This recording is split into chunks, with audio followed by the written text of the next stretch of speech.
must talk about Dr. Sleep, the 2019 follow-up to Stephen King's classic novel and previous film adaptation, The Shining. Breaking news, me and Eli haven't fucking watched The Shining. Yeah, thanks, Tristan. Hey, man. I knew this was Stephen King. I did not realize this was this one. I've heard about this movie, and it's a sequel to The Shining.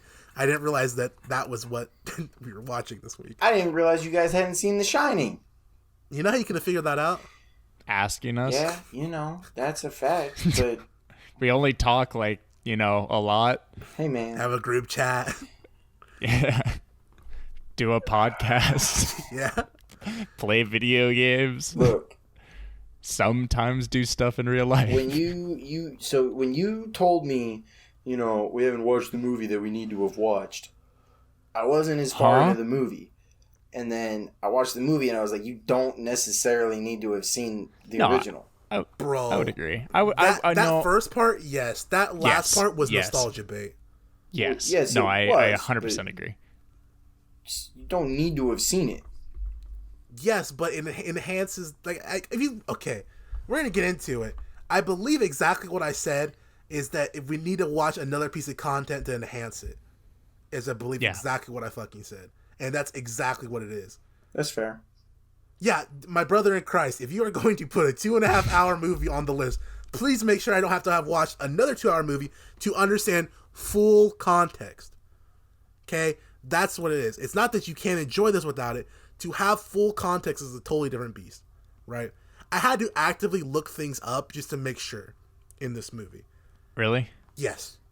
There's a couple things I had to look up. I took it as its own story, if I'm going to be honest, and just kind of watched it. And then the end with the nostalgia bait, I was like, oh, okay. Yeah. I mean, the book, I think, came out in 2012, dude. Which means that that's fucking 40 years after The Shining came out as a book, because I believe that was 1979? Okay. Because I also looked that up. So that's a 40-year gap. Stephen King knew what the fuck he was doing. You don't make a sequel to The Shining unless you're like, I'm going to cash in now. I need money. Yeah, dude. Which I don't understand. Who does this man owe money to?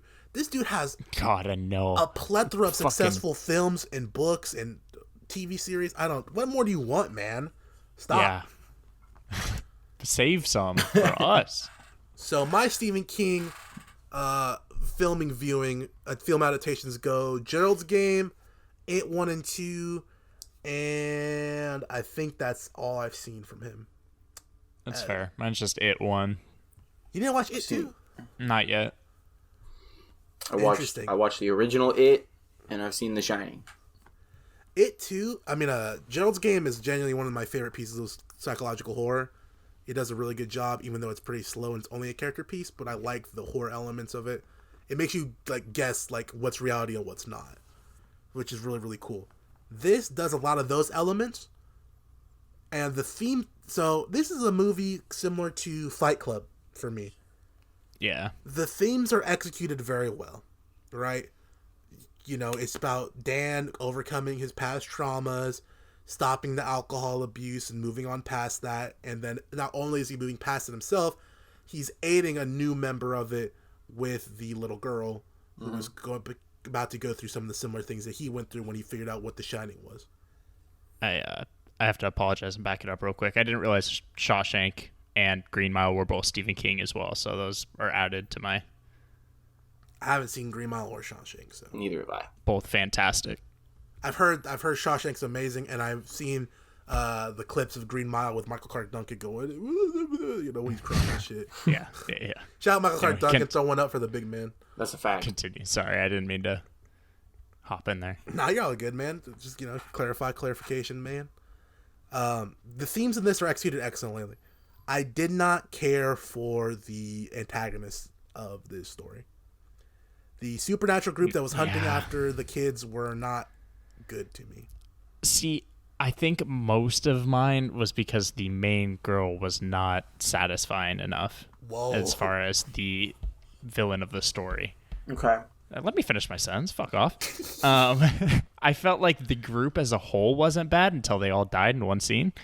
But I didn't really take her seriously because she was never super powerful compared to everybody else. She killed 2 little kids. That's all she did, and she ganked them. She tricked the poor little girl and said, "You like violets," and then killed her, which was fucked up. Yeah, that was crazy. Was crazy. That oh my god, that scene with the baseball kid was disturbing. That was so disturbing. We're friends. Not even that, just him going, "No, please, no." And that after too, yeah. He's like, "Are you gonna hurt me?" She's like, "Yes," and he was like, "No," like, bro, Yeah, I turned down my volume so people, that may have been in earshot didn't think I was murdering a child. It was disturbing, but I mean, it did its job. That's what it wanted to do. It sure did. Yeah. I also like the explanation of like The Shining. Like, there's people who don't know, and varying skills of it. Like, he was baseball players, so like, they're suggesting that there's athletes who have The Shining that they just don't know, that's cool. I thought that was cool too. I like that part. I don't know, part of my enjoyment probably came from the fact that I have seen the first one, and I didn't realize that you guys hadn't. So that's on me. Hey, no, you're good, man. Here's Johnny. Yeah, seen that a few times. I don't get an opinion on this movie, and I'll say that now. Like, I'll give it a rating at the end. I personally don't get an opinion because, as some people know, I meat ride the fuck out of Ewan McGregor. There we go. So I really like this movie. He was great. Like, he was awesome. I didn't have a problem with him. He did amazing. Dude. I thought he sold the alcoholism and everything like that, and the depression and shit really well. It did feel weird to hear him with an American accent.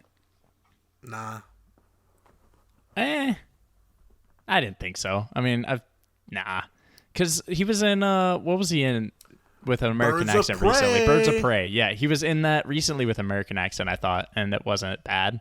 I'm not saying it was bad. It just felt weird. You didn't watch Birds of Prey though, Tristan. Correct. Yeah, so.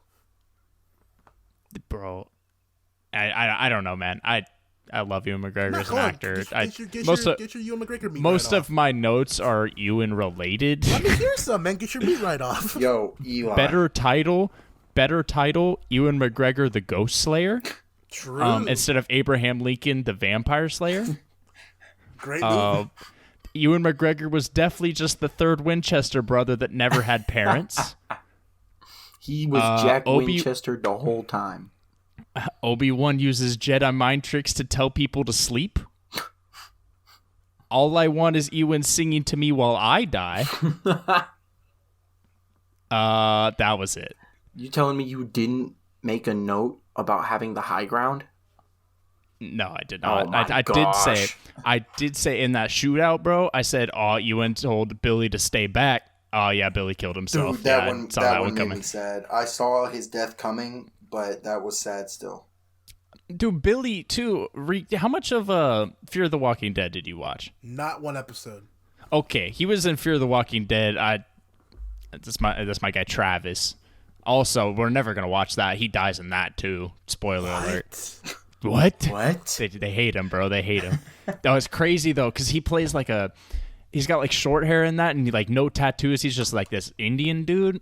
And then in this, like he like full like tattoos, braids, like almost like it was weird seeing a different role out of him. But anyway, shout out to that actor. I like him as well. Yeah, he did a good job. I'm still shocked that you didn't even make a comment about him having the high ground over what's her face. Rose. It's just a little overused, homie. It's overused. Yeah, dude. Whatever. Everybody It's talk classic, about it. bro. It's not a classic, bro. It's a classic. Just let it go. Motherfuckers need to let those prequel memes go, dog. God damn. I see them shits everywhere, bro. Fucking sweaty ass, loser ass, neckbeard ass, ugly ass. Episode 3 is solid. I'll hear nothing else. Yeah, it is good. The other two aren't. Yeah. The first one's... Second one too, bitch. I don't even remember that movie existed. The second one's terrible. Never even heard of it. So yeah. The part with fucking what's his big man's in the big house with the house from The Shining. I was like, okay, a little hotel. So I know that place. I've seen that in clips and shit. They did the "Here's Johnny" moment with his mom again. They showed that and him just looking through it, which was it was cute. What I had to look up was if the dude at the bar was actually supposed to be Jack Nicholson. It was. Yeah. Okay. That was supposed to be Jack Nicholson, but they didn't get Jack Nicholson, so that's where my confusion. Well, that's because Jack he's Nicholson like 90. is old. Dude, they've done so much fucking de-aging shit in movies now. They could have made Look at Mark Hamill, or bro. two. They could have got someone that looked more like him. Like this dude, the only thing they had him similar was the fucking haircut. So that was my issue. I had to look that up, but I was pretty sure it was his dad, and then him coming to terms with it, and then he gets hit with The Shining, or not with The Shining. He gets hit with the hotel like possessing him, like it possessed his dad, but this time he knew that he probably was gonna get possessed, so he set up a booby trap of some kind and blew the fucking place up. And the girl got out, and she ends up seeing the same bathroom demon that he saw at the beginning of the movie with his mom. That's what I had to look up.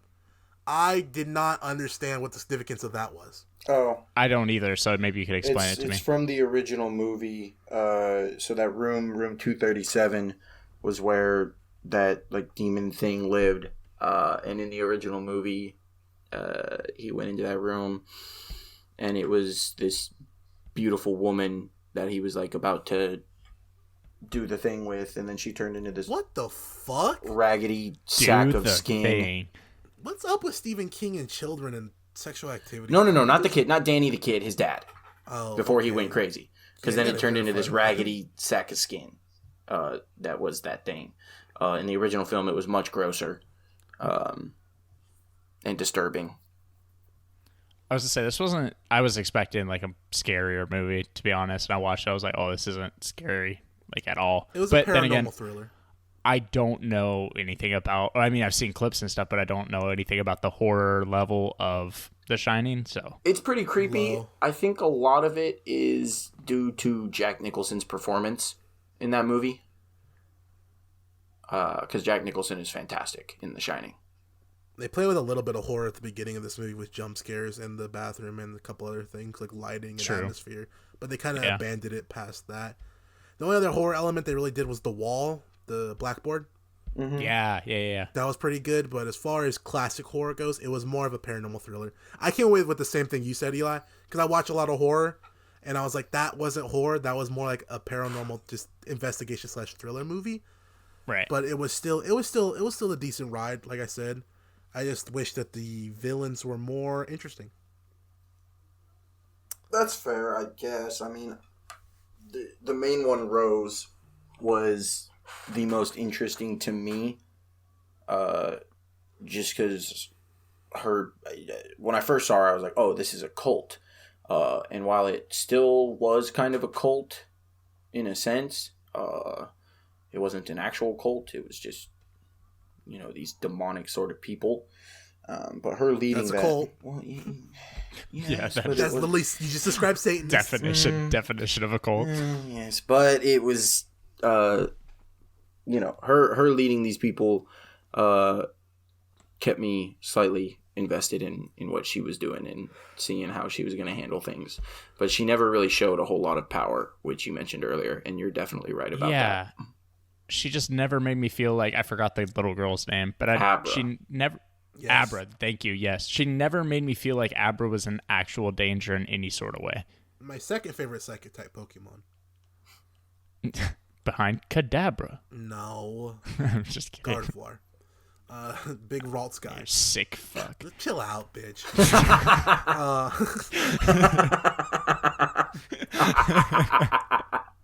I found myself enjoying parts of it and not enjoying others. I also don't like movies that waste my time, and this movie did that. There was 2.5 hours of this movie. There was about 30 you could shave off. I agree. The one scene I'm looking at very specifically that you could have cut out was them recruiting the girl in the movie theater. Yes, she played little to no importance in this movie. I don't know if that's like a book thing, like she has more importance or something. It probably is. But she really only was there to kind of introduce what they are and how they're doing things. Like, I didn't need that entire her hitting him with a sleep spell and then poking his neck and telling him, hypnotizing him with the I fuck kids or whatever the hell it was. It was a little much. I mean, the one thing she did, again, besides introduce everything, which I think you could have done a shorter way, was kill Billy. R.I.P. Billy. That was sad. She said kill yourself, and he said okay. Really miss my belly. Give this movie a 4. Wow. A 4? Damn. Wow. I'll let Tristan go last this time. I'll explain if you want to explain real quick. No, I mean, you did, but you can if you want. It's I didn't, out of enjoyment levels, I'd say it's a little bit below average. It's not terrible. I just think it's a little bit below average. So I'll give it a 4.5. All right. That's fair. That's I'm not closer. trying to change your score. It's almost average, but for me, it was a little bit less. Okay. That's fair. That's fair. Again, I don't get a rating. Yes, you do. You said you'd do a rating. I know I will do a rating. I think I would have enjoyed this movie a lot less if it was a different actor playing the main role. That being said, I actually did enjoy the movie. I think it could have been shorter. I'm going to give it a 7. I had a 7 in my head as well. It was above average for me. I thought it was well done, and part of that comes from me having seen the original, so I definitely got what they were trying to do with a lot of different things. And I have a little bit of that previous knowledge bias. So that is about where I'm sitting. It wasn't, movie of the year or anything, but I did enjoy it. I thought it was kind of a cool new story based out of that. The Shining is very iconic, and Stephen King's universe he paints with those movies, they're very intertwined. And I feel like I need to see The Shining to fully appreciate this. So I will say that, take a 4 without knowing The Shining, without knowing much of it. I do know that, this is just spitballing at this point, Shining is connected to this, which is also connected to It, because they mentioned The Shining at some point in It, in the newspapers about that movie. So this is all kind of connected, and he's really good at painting a universe together, but I haven't seen everything, so I can't make those connections, and maybe I would enjoy it more if I could. It's fair. Understandable. Yeah, I should definitely check out more as well. Yeah, Gerald's Game's sweet. You should check out Gerald's Game. That will legitimately fuck you up, though, so be ready for that. Fair. I'm still fucked up over Gerald's Game.